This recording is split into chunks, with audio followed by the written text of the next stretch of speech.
पटना में बिहार चुनाव आयोग की बैठक अभी अभी खत्म हुई है और इसका कुल लबोलुबाब यही है कि चुनाव की तिथियां बहुत जल्द ही घोषित की जा सकती हैं। ऐसा माना जा रहा है कि चुनाव का काउंटडाउन अब शुरू हो चुका है और उल्टी गिनती शुरू हो गई है।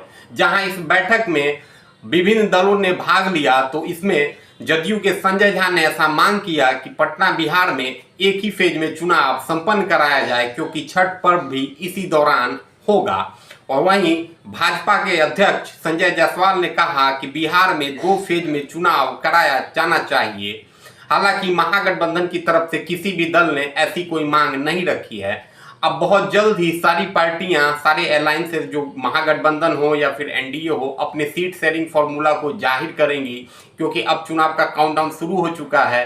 अब जो जितना देर करेंगे वो उतना पछताएंगे। हालांकि अगर देखें तो महागठबंधन में अभी तक मुख्यमंत्री चेहरे पे संशय बना हुआ है, जहां राहुल गांधी पहले भी कह चुके हैं कि ये चुनाव मुख्यमंत्री के लिए नहीं है, ये भाजपा को हटाने का चुनाव है, ये संविधान को बचाने का चुनाव है। तो वहीं राजद भोकल है कि कैसे भी करके तेजस्वी यादव को ही मुख्यमंत्री का चेहरा बनाया जाए।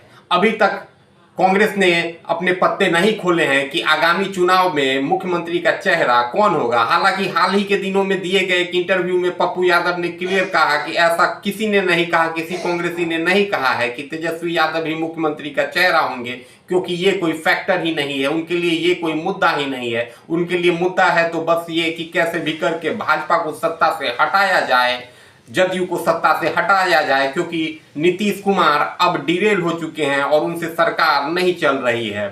हालांकि अभी बिहार में अगर देखें तो बिहार में पहले रेड कार्पेट एरिया था, यानी कि कुछ ऐसे जिले थे जो नक्सल प्रभावित थे, लेकिन अब एक आध दो ही ऐसे जिले हैं जो नक्सल प्रभावित हैं। तो ऐसा संभावना है कि बिहार में हो सकता है कि एक फेज में ही चुनाव हो जाए, क्योंकि जब बिहार में चुनाव होगा उस दौरान भारत के किसी अन्य राज्य में चुनाव नहीं है, तो ऐसी स्थिति में पैरामिलिट्री फोर्सेस की मोबिलिटी आसान हो जाती है और उनकी अवेलेबिलिटी भी बहुत आसान होती है।